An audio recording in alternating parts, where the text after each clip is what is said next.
हाँ भाई, हम बात करें राजनीतिक ज्ञान का टॉपिक राज्यसभा। तो देखो, पिछले वीडियो मैंने पढ़ा था संसद, और संसद में किससे मिलकर बनी होती है? राज्यसभा, लोकसभा और राष्ट्रपति से। ठीक है, इन तीनों से मिलकर बनी होती है संसद, और उसी का एक आप बात करें उसी के अंग राज्यसभा के बारे में। देखो राज्यसभा, सबसे पहले गठन की बात करूं, ठीक है, तो देखो गठन हुआ था 3 अप्रैल 1952। राज्यसभा का गठन किया गया 3 अप्रैल 1952 को। देखो, राज्यसभा के द्वितीय यानी उपनाम क्या क्या कहा जाता है? उच्च सदन कहा जाता है, उच्च सदन। स्थायी सदन कहा जाता है, स्थायी सदन कहा जाता है। ठीक है, विद्वानों का सदन, विद्वानों का सदन कहा जाता है। ठीक है, और एक कहा जाता है द्वितीय सदन। विश्व में अगर द्वितीय सदन सर्वाधिक पावरफुल की बात करूं तो अमेरिका का है सीनेट, और सबसे कमजोर या पंगुर द्वितीय सदन ब्रिटेन का है लोकसभा। भारत का इनसे कुछ ज्यादा लेकिन सीनेट से थोड़ा, यानी ये क्या है? राज्यसभा भारत की, यानी ठीक है। राज्यसभा गठन 3 अप्रैल 1952 को। उच्च सदन कहा जाता है, स्थायी सदन कहा जाता है, विद्वानों का सदन, और एक द्वितीय सदन भी कहा जाता है। अगर द्वितीय सदन में दुनिया की बात हो तो सर्वाधिक पावरफुल सीनेट अमेरिका का, और सबसे पंगु या सबसे कमजोर लोकसभा ब्रिटेन का। ठीक है, फिर देखो उच्च सदन, स्थायी सदन, विद्वानों का सदन, द्वितीय सदन क्यों कहा जाता है? स्थायी सदन की राज्यसभा को कभी भंग नहीं किया जा सकता, मतलब स्थायी है, कभी समाप्त नहीं है। सदस्य बदलते रहते, कार्यकाल पूरा होता रहता है, लेकिन ये स्थायी होती है। ठीक है, उच्च सदन की इनके निर्वाचित होने की न्यूनतम आयु 30 वर्ष है, क्योंकि लोकसभा की 25 ही है, यानी ठीक है। और विद्वानों का सदन की इसमें मनोनीत सदस्य 12 सदस्य वो मनोनीत आते हैं जो अपने किसी क्षेत्र में विशेष स्थान रखते हैं। ठीक है, ये थी कि भाई इनको उपनाम कौन से थे, और सर्वाधिक सीनेट अमेरिका का है, लोकसभा। ठीक है, फिर देखो हम बात करते हैं इनके सदस्य संख्या की। तो देखो इन पे अप्लाई क्या होते हैं? अनुच्छेद 80 होता है। ये क्या कहते हैं? 81 क्या कहते हैं कि अधिकतम राज्यसभा में सदस्य संख्या 250 होगी। वर्तमान में कितने हैं? 245 है। ठीक है, देखो इन 250 में भी क्या होगी? 238 तो विभिन्न राज्य और केंद्र शासित प्रदेशों से के विधानसभा सदस्यों द्वारा निर्वाचित होकर आएंगे, और 12 को क्या करेगा? राष्ट्रपति मनोनीत करेगा। ठीक है, यह बताता है 80 सबसेक्शन 3। ठीक है, 250 सदस्य होंगे, वर्तमान में कितने? 245 है। इन 250 में से 238 तो निर्वाचित होकर आएंगे, और 12 सदस्यों को मनोनीत करेगा। इन मनोनीत का अगर स्रोत पूछ ले कि राज्यसभा के सदस्यों का मनोनयन का स्रोत कहां से लिया गया, तो आयरलैंड देश से लिया गया है। ठीक है, और वर्तमान में है 233 निर्वाचित है। ठीक है, और 12 मनोनीत, टोटल कितने? 245। तो देखो इन 233 में 4 सदस्य तो होंगे केंद्र शासित प्रदेश से है, और 29 क्या है? 229 क्या है? राज्यों से निर्वाचित होकर आ रहे हैं, यानी 4 केंद्र शासित प्रदेशों से है। 4 मेंबर कहां से निर्वाचित होकर आते हैं? केंद्र शासित। लेकिन बड़ी बात कि ये 4 केवल 2 ही केंद्र शासित प्रदेशों से निर्वाचित होकर आते हैं, दिल्ली और एक पुडुचेरी। पुडुचेरी, दिल्ली से 3 और पुडुचेरी से 1। क्वेश्चन पूछा जा सकता है कि राज्यसभा के निर्वाचित सदस्यों में थे कौन से 2 केंद्र शासित प्रदेशों से निर्वाचित सदस्य होकर आते हैं? तो उसने लगा दिल्ली, पुडुचेरी से, केवल 2 ही केंद्र शासित प्रदेशों से निर्वाचित होकर आते हैं। फिर पूछ सकता है कि निर्वाचित केंद्र राज्यसभा के लिए निर्वाचित सदस्यों में केंद्र शासित प्रदेशों से सर्वाधिक सदस्य कौन से केंद्र शासित प्रदेश से आते हैं? तो दिल्ली से 3 और पुडुचेरी से 1। और राज्यों की अगर बात करूं तो देखो सर्वाधिक निर्वाचित होकर आते हैं यूपी से, कितने? 31। यूपी से सर्वाधिक 31, राजस्थान से है 10। जबकि 7 शिष्ट होते हैं मेघालय, मणिपुर, मिजोरम, नागालैंड, त्रिपुरा, इन सबसे एक एक सदस्य निर्वाचित आते हैं, जिससे इन देशों को 7 बहनें भी कहा जाता है। इनसे एक एक सदस्य निर्वाचित होकर इन सदस्यों के निर्वाचन का आधार होते हैं जनसंख्या। पूछ सकते हैं कि राज्यसभा के सदस्यों के निर्वाचन का आधार होती है किसी भी राज्य की जनसंख्या। जिस राज्य की जनसंख्या जितनी ज्यादा होगी वहां से राज्यसभा के सदस्य उतने ही ज्यादा निर्वाचित होकर आएंगे। अमेरिका के सीनेट में क्या होता है, प्रत्येक राज्य को 2-2 सदस्य बांट दिए गए। वहां जनसंख्या बेस नहीं होता, वहां सबके लिए इक्वल है, समान। लेकिन यहाँ जनसंख्या, और इस निर्वाचन में 2026 तक कोई परिवर्तन नहीं किया जाएगा। यानी 2026 तक ये सदस्यों का निर्वाचन प्रोसेस सेम और जनसंख्या बेस ये सारे क्या हो गए 2026 तक, इसमें कोई चेंज नहीं किया जा सकता। तो देखो, राज्यसभा उच्च सदन, स्थायी सदन, द्वितीय सदन और विद्वानों का सदन कहा जाता है। एक्ट 1 क्या कहता है कि 250 सदस्य होने चाहिए, वर्तमान में 245 है। इन 250 में से 238 तो निर्वाचित होकर आते हैं और 12 सदस्यों को क्या मनोनीत करता है। मनोनयन का स्रोत कौन से देश से लिया गया, आयरलैंड से। ठीक है, फिर देखो सर्वाधिक द्वितीय पावरफुल कौन सा है, अमेरिका का सीनेट। और इन वर्तमान में 233 है, इन 233 और 12 सदस्य मनोनीत है, टोटल 245 है। ठीक है, इन 12 में भी क्या, इन 233 में भी 4 निर्वाचित होकर केंद्र शासित प्रदेशों से। केंद्र शासित प्रदेशों में केवल दिल्ली से 3 और पुडुचेरी से 1। और सदस्यों का निर्वाचन जनसंख्या के आधार पर किया जाता है। सर्वाधिक जनसंख्या यूपी की है तो सर्वाधिक यूपी से 30 सदस्य निर्वाचित होते हैं, राजस्थान से 10 आते हैं। ठीक है, फिर देखो अब बात करते हैं इनके निर्वाचन। तो देखो फिर सेक्शन 83 बताते हैं इनका कार्यकाल।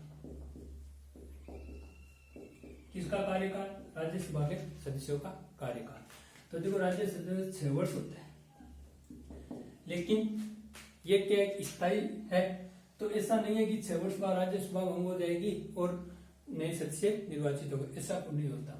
ये स्थायी सदस्य है, इसलिए क्या हर 2 वर्ष बाद 1/3 सदस्य का निर्वाचन दोबारा होता है। जैसे तो देखो ये मान लो 2012 में क्या है 300 मेंबर है, तो इनका 1/3 100 सदस्यों का कार्यकाल पूरा हो जाएगा और इन 100 सदस्यों की जगह क्या है 100 सदस्य दोबारा निर्वाचित होते रहेंगे।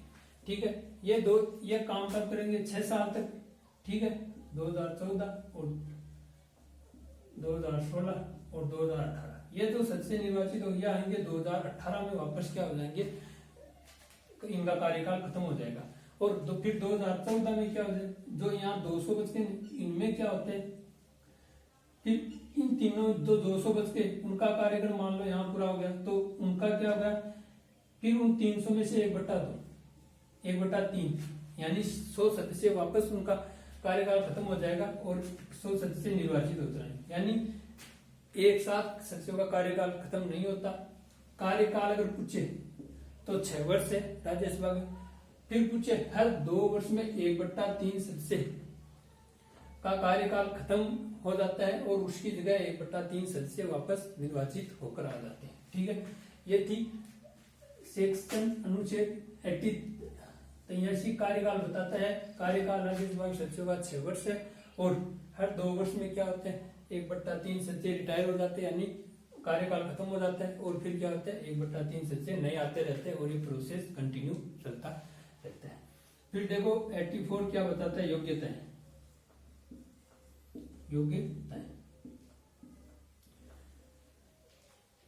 देखो योग्यताएं क्या है कि पहली बात आयु की बात करूं तो न्यूनतम 30 वर्ष भारत का नागरिक होना चाहिए।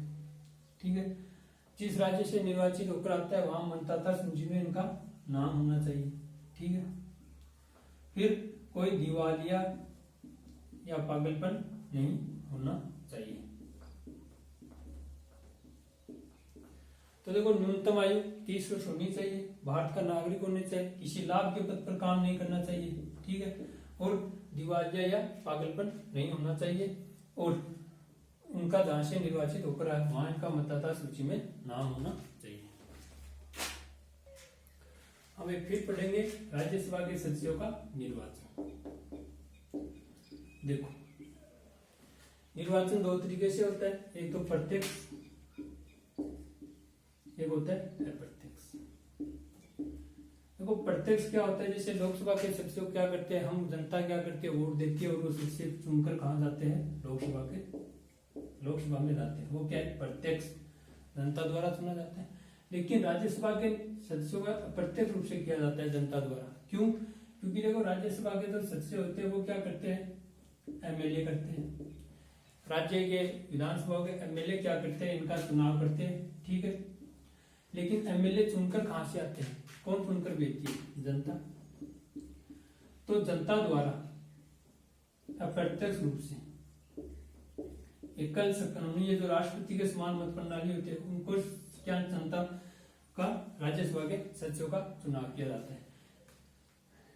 जनता किसको चुनाव लेती है, एमएलए की विधानसभा में, और ये फिर क्या करते हैं, इनका निर्वाचन करते हैं।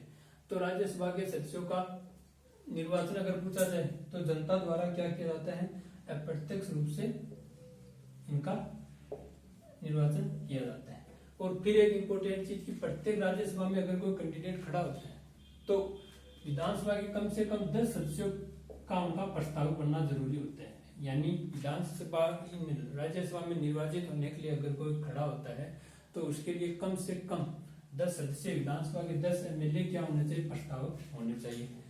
फिर होती है शपथ। तो देखो राज्यसभा का सभापति कौन होता है, उपराष्ट्रपति होता है। उपराष्ट्रपति है कि वर्तमान में श्री वेंकैया नायडू है, ठीक है। राज्यसभा का अगर सभापति की बात पूछे तो उपराष्ट्रपति होते हैं। और इन सदस्यों को शपथ भी कौन दिलाता है, उपराष्ट्रपति। और त्याग पत्र भी किसको देते हैं, अगर कोई पहले जाना चाहे तो त्याग पत्र भी किसको देते हैं, उपराष्ट्रपति को देते हैं। तो देखो राज्यसभा के सदस्यों के निर्वाचन की बात हो रही है, तो निर्वाचन कौन करता है, जनता द्वारा अप्रत्यक्ष रूप से चुने हुए एमएलए द्वारा इनका चुनाव किया जाता है। अप्रत्यक्ष रूप से दूसरों द्वारा चुने हुए सदस्यों द्वारा इनका निर्वाचन किया जाता है।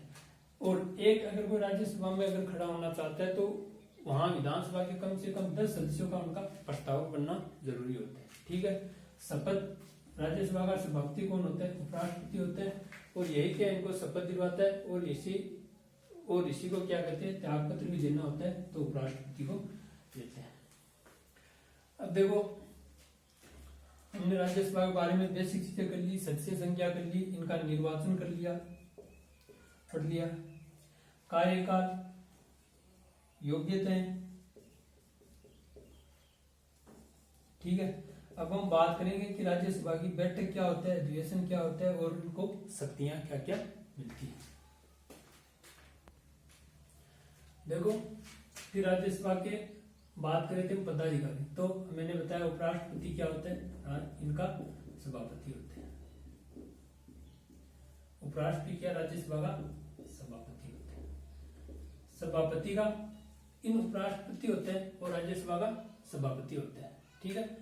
और फिर क्या करते हैं, राज्यसभा के जो सदस्य हैं वो अपने में से किसी को क्या करते हैं, एक उपसभापति भी चुनते हैं, ठीक है। इनको शपथ कौन दिलाता है, जो सदस्यों की बात हो रही थी तो इनको शपथ कौन दिलाता है, उपराष्ट्रपति दिलवाता है। शपथ अनुच्छेद 99 के अंतर्गत दिलवाता है, 99 के अंतर्गत क्या करता है, इनको शपथ उपराष्ट्रपति दिलवाता है, त्याग पत्र उपराष्ट्रपति देते हैं।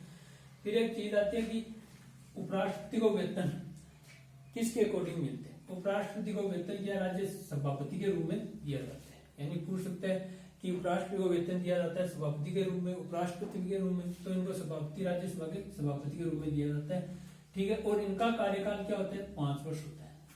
और उपसभापति और सदस्यों का कार्यकाल क्या होता है, 6 वर्ष होता है, ठीक है। ठीक है, इनका कार्यकाल 5 वर्ष हो जाता है। इनको सैलरी भी किसके अकॉर्डिंग दी जाती है, राज्यसभा सभापति के रूप में दिया जाता है। फिर देखो, और उपराष्ट्र सभापति उन सदस्यों में से 245 जो सदस्य आते हैं उन्हीं में से चुना जाता है और इनका कार्यकाल 6 वर्ष होता है, ठीक है। फिर देखो राज्यसभा के अधिवेशन की अगर बात करूं तो कम से कम 2 अधिवेशन साल में वही बुलाना जरूरी होता है। और दो अधिवेशनों के बीच 6 माह का अंतर नहीं होना चाहिए, यानी 6 माह से ज्यादा अंतर नहीं होना चाहिए, ठीक है। फिर अधिवेशन के बाद में कोई बैठक को गणपूर्ति या कोरम, भाई राज्यसभा की कोई बैठक होगी या नहीं, इसके लिए कितने सदस्यों का उपस्थित होना जरूरी होता है, तब वो बैठक मान्य मानी जाती है या बैठक हो सकती है। तो देखो 245 है, यानी टोटल 250 का 25 सदस्य, 1/10 सदस्य, यानी राज्यसभा की बैठक के लिए कोरम या गणपूर्ति के लिए कितने सदस्यों का उपस्थित होना जरूरी होता है, 25 सदस्यों का उपस्थित होना जरूरी होता है। अगर 25 से कम सदस्य उपस्थित है तो बैठक मान्य नहीं मानी जाएगी। कम से कम यानी 1/10 सदस्य उपस्थित होना जरूरी होता है। ठीक है, अब देखो बात कर लेते हैं राज्यसभा की शक्तियों की। तो देखो फिर बात करते हैं राज्यसभा की शक्तियां और एकाधिकार की। तो देखो राज्यसभा पहली शक्तियां उपराष्ट्रपति को पद से हटा सकती है, उपराष्ट्रपति को पद से हटा सकती है। अनुच्छेद 61 के अंतर्गत क्या कर सकती है, पद से हटा सकती है, विशेष प्रस्ताव लाकर या महाभियोग द्वारा इनको क्या राज्यसभा उपराष्ट्रपति को पद से हटा सकती है। दूसरी चीज, अखिल भारतीय सेवा IAS IPS इन सेवाओं का क्या कर सकती है, सर्जन कर सकती है, इनमें कोई परिवर्तन या कोई सर्जन कर सकती है। फिर है धन विधेयक होता है, उसको राज्यसभा केवल 14 दिन अपने पास रख सकती है। 14 दिन तक राज्यसभा के पास ये ताकत है, पावर है, केवल 14 दिन तक धन विधेयक को अपने पास रोक सकती है। हाँ, 14 दिन के बाद उनके एकाधिकार इन विधेयक पर से इनका समाप्त हो जाता है। फिर अगर मान लो फिर कोई राज्यसभा किसी विधेयक को राष्ट्रीय महत्व का घोषित कर दे, किसी विधेयक को, तो उस पर क्या उसके बाद संसद कानून बना सकती है। मतलब राज्यसभा की शक्तियां कि ये उपराष्ट्रपति को अनुच्छेद 61 के तहत पद से हटा सकती है, अखिल भारतीय सेवाओं में परिवर्तन कर सकती है, सर्जन कर सकती है, उनमें कोई चेंज कर सकती है, और धन विधेयक को रोक सकती है, लेकिन केवल 14 दिन रोक सकती है। उसके बाद इनका एकाधिकार या कंट्रोल खत्म हो जाएगा। और किसी भी विधेयक को अगर या किसी भी चीज को राष्ट्रीय महत्व का घोषित कर दे तो उसके बाद उस पर संसद कानून बना सकती है। तो देखो हमने राज्यसभा के कुछ इंपोर्टेंट पॉइंट कवर किए, उनका एक बार वापस रिवीजन कर लेते हैं। राज्यसभा उच्च सदन, द्वितीय सदन, विद्वानों का सदन भी कहा जाता है। ठीक है, 3 अप्रैल 1952 को क्या हुआ था, इनका गठन हुआ था। ठीक है, सेक्शन 81 क्या कहता है कि इनमें सदस्य गिने 250 होने चाहिए, जिसमें 238 तो राज्य के विधानसभा केंद्र के विधानसभा द्वारा क्या होते हैं, निर्वाचित होकर आते हैं, और 12 क्या होते हैं, मनोनीत होकर आते हैं। वर्तमान में सदस्य संख्या की अगर बात करूं तो 245 है, जिसमें 12 निर्वाचित है, 12 मनोनीत है और 233 निर्वाचित होकर आ रहे हैं। इन 233 में भी 4 क्या होने चाहिए, केंद्र शासित प्रदेशों से निर्वाचित होकर आते हैं। केवल 2 ही केंद्र शासित प्रदेशों से निर्वाचित होकर आते हैं, दिल्ली से 3 और पुडुचेरी से 1। ठीक है, सर्वाधिक अगर पूछे जाए तो जनसंख्या पे इनका निर्वाचन होता है। ठीक है, सर्वाधिक यूपी से निर्वाचित होकर आते हैं 31, राजस्थान और उड़ीसा से 10 सदस्य निर्वाचित होकर आते हैं, और मेघालय, मणिपुर, मिजोरम जो 7 सिस्टर कहलाते हैं, उनसे 1 सदस्य राज्यसभा में निर्वाचित होकर आता है। फिर इनकी बात करी थी तो कार्यकाल 6 वर्ष होता है, 1/3 सदस्य क्या होते हैं, हर 2 वर्ष बाद रिटायरमेंट होते जाते हैं, और उसकी जगह नए सदस्य शपथ लेते हैं या चुनकर आते हैं। ठीक है, फिर बात करें तो योग्यता की, तो 30 वर्ष होनी चाहिए, भारत का नागरिक होना चाहिए, जहां से निर्वाचित होकर आते हैं वहां मतदाता सूची में नाम होना चाहिए, और ठीक है, और कोई दिवालिया या पागलपन नहीं होना चाहिए। ठीक है, फिर बात करें थे कि 12 सदस्य जो मनोनीत होते हैं, ये विज्ञान, कला, खेल इनमें विशेष उपलब्धियों वाले होते हैं। ठीक है, और इनका स्रोत क्या लिया गया, आयरलैंड से लिया गया। ठीक है, कार्यकाल के बाद में इनका सभापति होते हैं उपराष्ट्रपति, और उपराष्ट्रपति को सैलरी भी किसके अकॉर्डिंग मिलती है, राज्यसभा के सभापति के रूप में, और उपसभापति का जो चुनाव होता है वो सदस्य क्या अपने में से किसी एक का करते हैं। ठीक है, वर्तमान में उपसभापति वेंकैया नायडू है,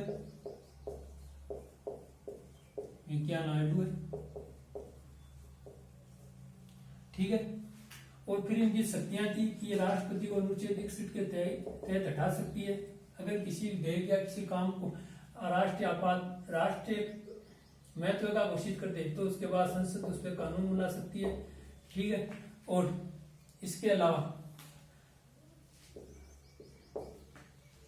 और उसके बाद शक्तियां थी, ठीक है। तो इसमें हमने राज्यसभा के क्या कुछ इंपोर्टेंट पॉइंट या कंप्लीट करने की कोशिश की है, ठीक है।